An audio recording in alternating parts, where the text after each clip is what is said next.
నాకు తెలిసి ప్రతి ఒక్కరూ వాళ్ళ జీవితంలో నాలాగే కొన్ని హాలిడే డెస్టినేషన్స్కి వెళ్ళాలని చాలా కాలంగా అనుకోవటం, కానీ ఏదో ఒక కారణం వల్ల వెళ్ళలేకపోవటం జరుగుండాలి.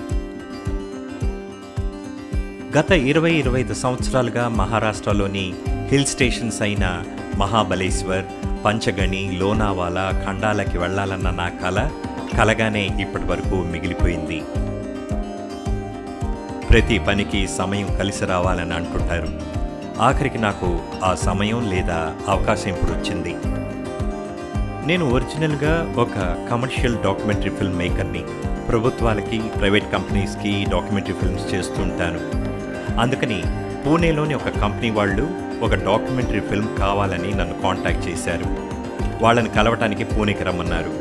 ఈ ఛాన్స్ రాగానే నాకు మైండ్లో వచ్చిన మొదటి ఆలోచన, ఎప్పటి నుంచో మహాబలేశ్వర్ ఇంకా దాని చుట్టుపక్కల ప్లేసెస్కి వెళ్ళాలని అనుకుంటున్నాను కదా, అయితే ఈ ఛాన్స్ని యూజ్ చేసుకుందాం అనిపించింది. నా ఫ్రెండ్ రాజాని హాలిడే గురించి అడిగితే తప్పకుండా తను వస్తానన్నాడు. ఇద్దరం డిసెంబర్ 27 ఉదయం 6 గంటలకి టంచనుగా మా ఇళ్ల నుంచి ORR మీదుగా సతారా బయలుదేరాం. మనం మహాబలేశ్వర్ వెళ్ళటానికి మొదటి ఆప్షన్ హైదరాబాద్ నుంచి పూణే 581 కిలోమీటర్లు అవుతుంది.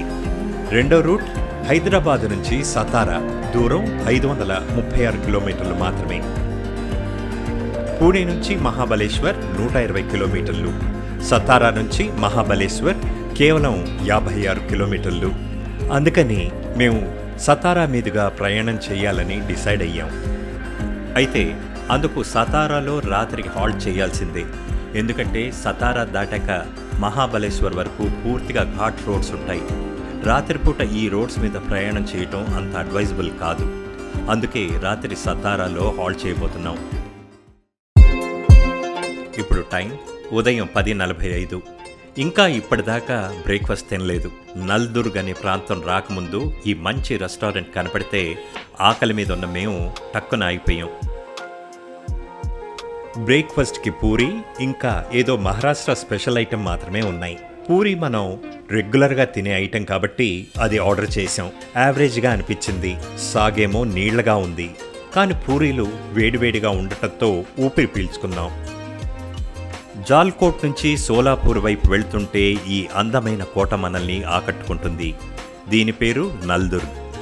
నల్రాజు అనే రాజు దీనిని కట్టించాడు, అందుకే ఈ పేరు. ఈ ఊరి పేరు కూడా నల్దుర్గ్. ఈ కోటకి ఒక ప్రత్యేకత ఉంది. అదేంటంటే ఎక్కడైనా కానీ మనం కోటల్ని కొండలపైనే చూస్తూ ఉంటాం. దీన్ని మాత్రం భూమి మీద నిర్మించారు. ఇది మహారాష్ట్రలో భూమి మీద ఉన్న కోటల్లో ఇదే పెద్దది. దీని ప్రాకారం లేదా కోటగోడ పొడవు మీరు నమ్ముతారో లేదో 3 కిలోమీటర్లు. దీన్ని రిటర్న్ జర్నీలో చూడాలని అనుకున్నాం. ఇది సూలేవాడి. సోలాపూర్ దాటాక ల్యాండ్స్కేప్ లేదా ప్రకృతి పూర్తిగా మారిపోతుంది. ఇక్కడి నుంచి పేరు మోసిన వెస్టర్న్ ఘాట్స్ మొదలవుతాయి. ఈ పర్వత శ్రేణుల్ని సహయాద్రి అని కూడా పిలుస్తారు.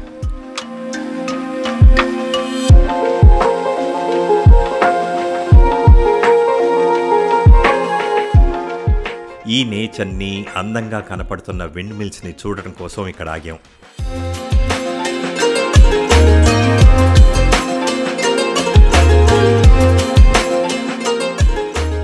సాయంత్రం 6 గంటలకి సతారా చేరాం.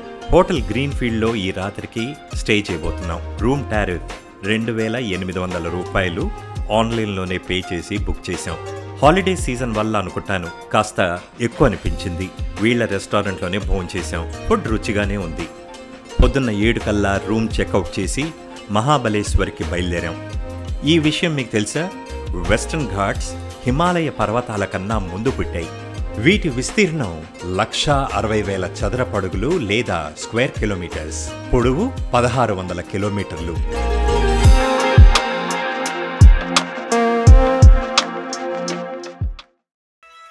సతారా నుంచి మేధా అనే ఊరి దారిలో రిట్కో ల్యాండ్ అనే ఈ చక్కని మోడర్న్ రెస్టారెంట్లో బ్రేక్ఫాస్ట్ కోసం ఆగాం. ఈ ట్రిప్లో చాలా నడవాల్సి ఉంటుంది. మధ్యాహ్నం భోంచేయటం వీలవుతుందో లేదో తెలీదు.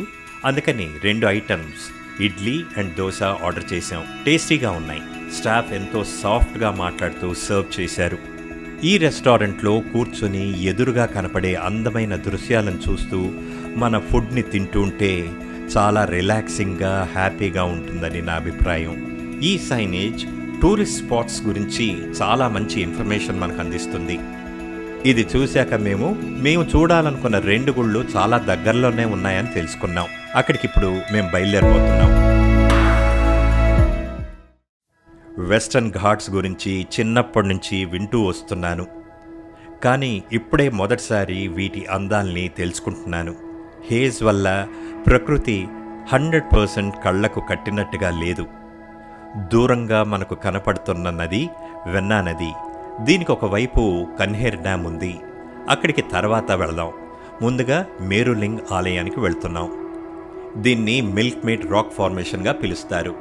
దీనికి మరో పేరు బ్యాలెన్సింగ్ రాక్స్. మేరులింగ్కి వెళ్లే దారిలో వస్తుంది. సతారాకి 10 కిలోమీటర్ల దూరంలో ఉంటుంది. ఈ ప్రాంతాన్ని మోర్ఘర్ లేదా సెల్ఫీ పాయింట్ అని కూడా పిలుస్తారు. రోడ్డు పక్కన కారు ఆపి ఈ మెట్ల మీద నుంచి అక్కడికి వెళ్లాలని అనుకున్నాను. చాలా ఇరుకైన దారి. ఈ మెట్లు లేదా దారి ఒక రిడ్జ్ పైనున్నాయి. మెట్ల పక్కన కొండ ఏమాత్రం లేదు, కేవలం లోయే. మనం కత్తి మీద నడుస్తున్నట్లు అనుకోవాలి.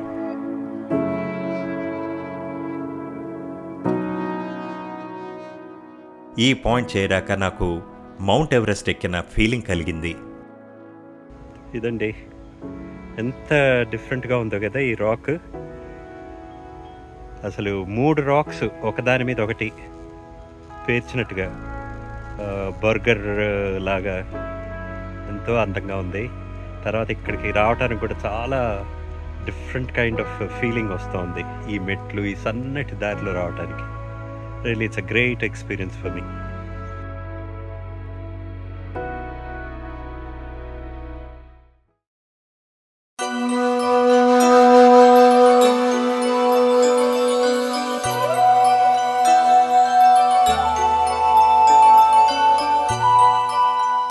ఈ కుక్కను చూస్తుంటే ఇది ఒకప్పుడు రాజుగా పుట్టిందేమో అని అనిపిస్తోంది నాకు. ఈ ద్వారం కోటలకి ఉండే ద్వారంలాగా ఉంది కదా. ఇదే మేరులింగ్ గుడి. ఇక్కడ స్వయంభూ శివాలయం ఉంది. ఒక సమాచారం ప్రకారం గుడి పాండవుల కాలం నాటిదని, మరో సమాచారం ప్రకారం మహారాష్ట్రని 10 నుంచి 13వ శతాబ్ద సమయంలో పరిపాలించిన షిలహర్ రాజులు కట్టించినట్టుగా ఉంది.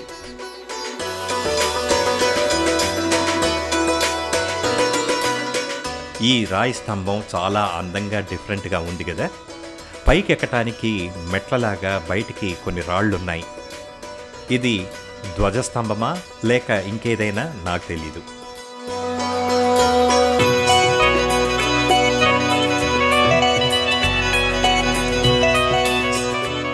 ఈ ఆలయానికి చుట్టూ 360 డిగ్రీలలో ప్రకృతి ఎంతో అందంగా కనపడుతుంది. ఈ గుడిని పర్వతాల్లో దాగి ఉన్న వజ్రం అని కూడా అంటారు. అందుకేనేమో ఇక్కడికి జనం పెద్దగా రావటం లేదు.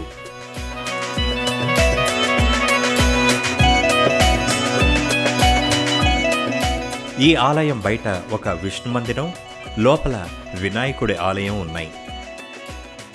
ఈ గుడి పొద్దున్న 7 నుంచి రాత్రి 8 వరకు తెరిచే ఉంటుందంట.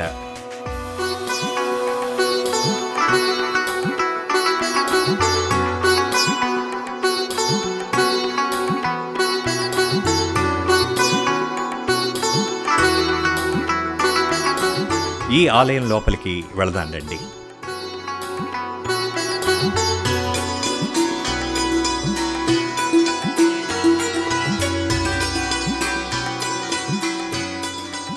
ఇక్కడ అర్చకులు ఎవరూ లేరు. ఇతనే మమ్మల్ని లోపలికి తీసుకొచ్చాడు. లేకపోతే చూసే అవకాశం ఉండేది కాదు. చాలా లక్కీ మేము.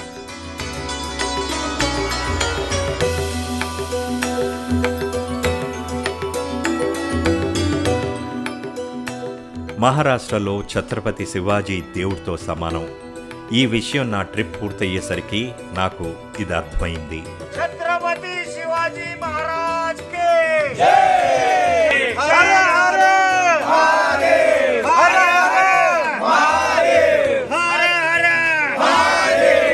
ఈ గుడికి వస్తే దగ్గరలో ఉన్న జైగఢ్, రత్నదుర్గ్ కోటలు, తిబాన్ రాజభవనానికి వెళ్లే ప్రయత్నం చేయండి.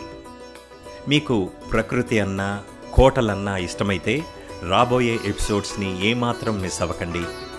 వెస్టర్న్ ఘాట్స్ అందాల్ని మీకు తనివి తీరా మీ ఇంట్లో నుంచే మీ మొబైల్ మీద ఎంజాయ్ చేసేలా చేస్తాను. అప్పటి వరకు గుడ్ బై, టేక్ కేర్.